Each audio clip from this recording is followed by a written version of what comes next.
Welcome to vibrant TV. నేను మీ రాజు.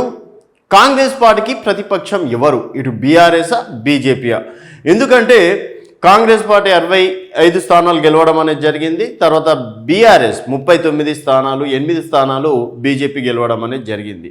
కాకపోతే ఇక్కడ బీజేపీ తర్వాత ఎంపీ ఎన్నికల్లో 8 స్థానాలు, కాంగ్రెస్ 8 స్థానాలు, బీఆర్ఎస్ మాత్రం 0 స్థానాలు. సో మొత్తానికి బీఆర్ఎస్ ప్లేస్లో మరి భారతీయ జనతా పార్టీ వచ్చే అవకాశాలు ఎంతవరకు ఉన్నాయి? లేదా కేసీఆర్ మళ్ళీ తిరిగి పుంజుకొని వారు అంటున్నట్టుగా 2028లో అధికారంలోకి మళ్ళీ బీఆర్ఎస్ పార్టీ వస్తుందా?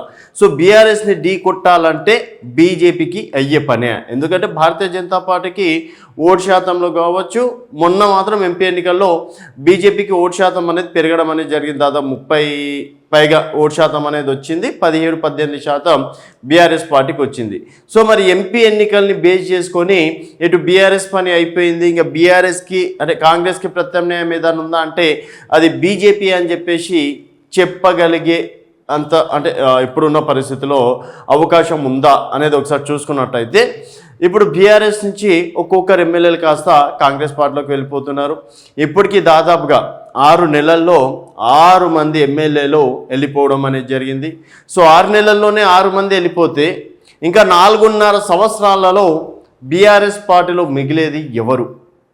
సో బీఆర్ఎస్ పార్టీ ఏకాకిగాక తప్పదా? అలాగే బీఆర్ఎస్ ఎల్పీని కూడా కాంగ్రెస్ పార్టీలోకి విలీనం చేస్తామని చెప్పేసి కూడా కాంగ్రెస్ పార్టీ నేతలు డైరెక్ట్గా చెప్తున్నారు. మొన్నటి వరకు గేట్లు ఓపెన్ చేయలేదు, ఇప్పుడు గేట్లు ఓపెన్ చేశాం కాబట్టి వరదలాగా కొట్టుకో వస్తారు. ఇంకా 13-14 మంది ఎమ్మెల్యేలు కూడా మాతో టచ్లో ఉన్నారని చెప్పేసి కూడా అంటున్నారు. ఒకవేళ అదే జరిగితే బీఆర్ఎస్లో 5 మంది 6 మంది మిగులుతుంది అంటున్నారు. సో బీజేపీలో గెలిచిన వాళ్ళు అంటే ఇప్పటివరకు అయితే కాంగ్రెస్ పార్టీలోకి వెళ్ళలేరు. సో మేబీ వెళ్ళారని చెప్పేసి కూడా అనుకోవచ్చు. ఎందుకంటే కేంద్రంలో కూడా ఎన్డీఏ కూటమి ఉంది కాబట్టి. సో 8 మంది ఎమ్మెల్యేలు ఉంటే ఎంఐఎంకి 7, ఒకవేళ బీఆర్ఎస్కి వాళ్ళు చెప్తున్నట్టు కాంగ్రెస్ పార్టీ చెప్తున్నట్టు 6 మంది ఉంటే బీఆర్ఎస్ 6 కావచ్చు అండ్ 7 ఎంఐఎం కావచ్చు. 8 స్థానాలతోటి ప్రతిపక్షం హోదా ఇవ్వకపోయినా ప్రతిపక్ష పార్టీగా భారతీయ జనతా పార్టీ ఉండే అవకాశం ఉంది. సో మరి ఎంపీ ఎన్నికలను దృష్టిలో పెట్టుకొని బీఆర్ఎస్ ఏమైనా వీక్ అయిందా అని చెప్పేసి అనుకోవచ్చా అంటే ఇప్పుడు స్థానిక సంస్థ ఎన్నికలు ఉన్నాయి. సో ఎంపీ ఎన్నికలు వేరు, ఇక్కడ అసెంబ్లీ స్థానిక సంస్థల ఎన్నికలు వేరు, వీటికి చాలా తేడా ఉంటాయి.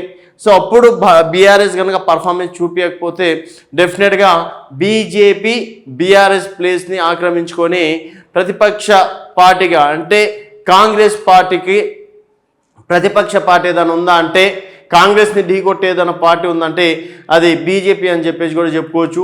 అలాగే ఇప్పుడున్న పరిస్థితుల్లో బీజేపీ కేవలం కాంగ్రెస్ పైన మాత్రమే ఫైట్ చేస్తే సరిపోదు, ఇటు బీఆర్ఎస్ని ఫైట్ చేస్తూ ఇటు కాంగ్రెస్ పార్టీని ఫైట్ చేస్తేనే ప్రతిపక్షంలో బీజేపీ స్ట్రాంగ్ ఉందని చెప్పేసి కూడా చెప్పుకునే ప్రయత్నం కూడా ఉంటుంది.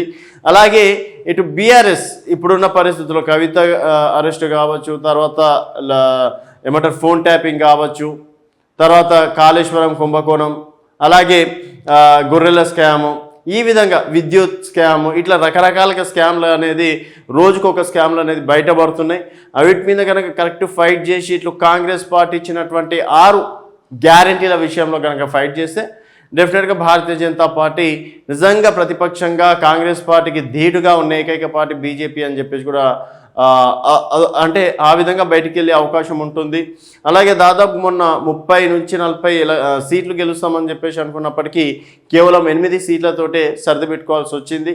మరి ఎంపీ ఎన్నికల్లో చూపించినటువంటి దూకుడు తర్వాత స్థానిక సంస్థల ఎన్నికల్లో కావచ్చు, మిగతా ఎన్నికల్లో కూడా బీజేపీ అదే విధంగా దూకుడిని ప్రదర్శిస్తే డెఫినెట్గా వచ్చే ఎన్నికల్లో కాంగ్రెస్ని కావచ్చు బీఆర్ఎస్ని ఢీకొట్టి అంటే తెలంగాణ రాష్ట్రంలో బీజేపీకి అవకాశం ఉంటుంది. ఇటు బీఆర్ఎస్ ప్లేస్ని కూడా భర్తీ చేసి బీజేపీ ప్రధాన ప్రతిపక్ష పార్టీగా తెలంగాణలో ఉంటుందని చెప్పేసి కూడా చెప్పుకోవచ్చు. సో మొత్తానికి మరి బీఆర్ఎస్కి బీజేపీ చెక్ పెడుతుందని మీరు భావిస్తే మీ అభిప్రాయాల కింద కామెంట్ రూపంలో తెలియజేయండి. చూస్తూనే ఉండండి వైబ్రెంట్ టీవీ.